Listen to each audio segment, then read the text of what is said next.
Genotin, swaying irregularly and jostling shoulders with the pink-clad Asian lady to the left of me. I tucked my Nokia 3330 into the inner pocket, the one with the busted zip, of my mucky-cuffed maroon blazer, acknowledging that Our Lady of Mount Carmel and St. George was approaching. I summoned a bright ding as I shuffled my way through a rustle of bags and a sea of solemn faces towards the grime-filled door. The only pair of eyes that were to lock with mine for the last half an hour belonged to a little mixed-race girl, maybe 4 or 5, who seemed to take an interest in me. Kids always do, and I've never known why. I tried to stir a reaction from this expressionless child, being careful to not alert what I'd only assume was her mother, as I stuck my tongue out at her. Nothing. I hoped my baby sister would grow to be a bit cheerier. It was a bittersweet feeling to wonder when I would next see her little face. The yellow bars, which today didn't feel at all slimy, helped keep my balance until the long-awaited moment that allowed fresh air and personal space. Taking my last breath of the sweaty McDonald's flavoured air, I moved off the W8. It was warm, like really warm. I discovered by first period that I made the mistake of choosing the old white shirt and tartan tie combo instead of the summer blouse option. Laziness, however, meant that I still had the heavy navy jumper on underneath my blazer. Mostly because I couldn't be asked to carry it, despite the sun beating down on my back. Sod it, I thought, not far now. Rambling upon the uneven slabs, my weighted black tote bag hammered against my hip, causing the silver bat motifs to flutter as they caught the light. I considered popping into the numerous shops that populated this busy outer London town, but I decided otherwise because, let's face it, Mary would probably drag me around tomorrow.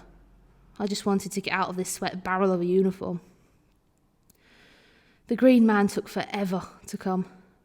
If it was quieter, I'd dart across, but rush hour across London Road is intense. How long do you reckon we wait for the Green Man in our lives? What do we actually do or think about in these moments? I don't remember what I was thinking, but the pungent smell of Jack Daniels caught my attention. It was coming from the dishevelled man with the heavy-set eyes, who almost walked out in traffic. Luckily, he seemed to notice the crowd and swaggered to a stop. Beep, beep, beep. Dutifully, the small crowd beat across the tarmac and dispersed on the other side. I went left and past the infamous waffle shop, where we used to get syrupy carbohydrates before lower site registration. The headmistress actually requested the waffle shop not sell students waffles at one point, because half the school were always late. I think the waffle people ignored her though, choosing to make a fortune off of us. The scent of greasy noodles would always hit you halfway across the next set of lights, no matter which way the wind blew. It came from the aptly named aroma. A big origami swan on the counter was made up of millions of lottery tickets. I tried to make one once, but I failed. A few doors down was Rattlers. A few guys in England shirts rattled around inside this chav sanctuary, although it only had just gone 4. The smell of spilt beer wafted out from this dark cave into the street, competing with the smell from aroma, and the kebab shop a little further on. It always smelt like a Friday night on this bit of London Road. The chip shop was a bit further on, where Biscuit and I would occasionally share a bag of chips. Too hot for chips today, though, definitely. Next to the chip shop was the shop that was a Clark's, and then a Specsavers, but it was now empty.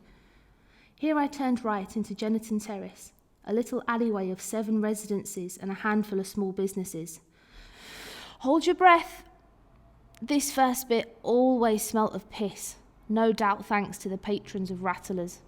It eased off, though, past the menacing wrought iron gates.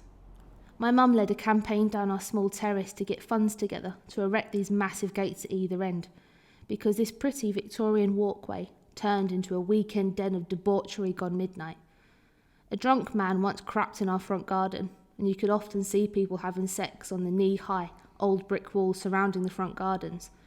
They didn't care that we could see them, or that we shouted out the windows at them. Needless to say, we slept better once the gates were up.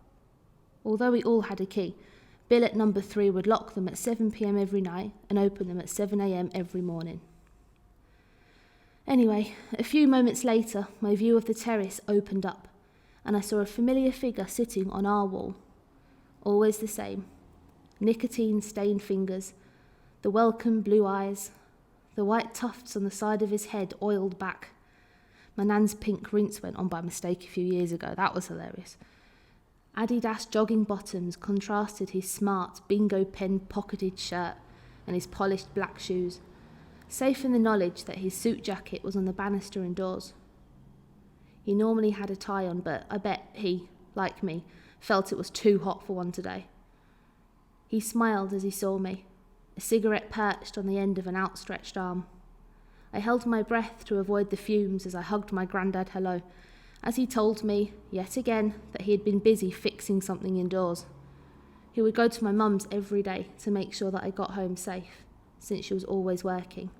But he would get fidgety and find something unbroken to fix. That was his way. My best friend Leo called for attention from the windowsill. I attentively scooped his weighty warmth into my arms and felt his ginger tail curl around me, as we then together stepped over the stoop of number 5.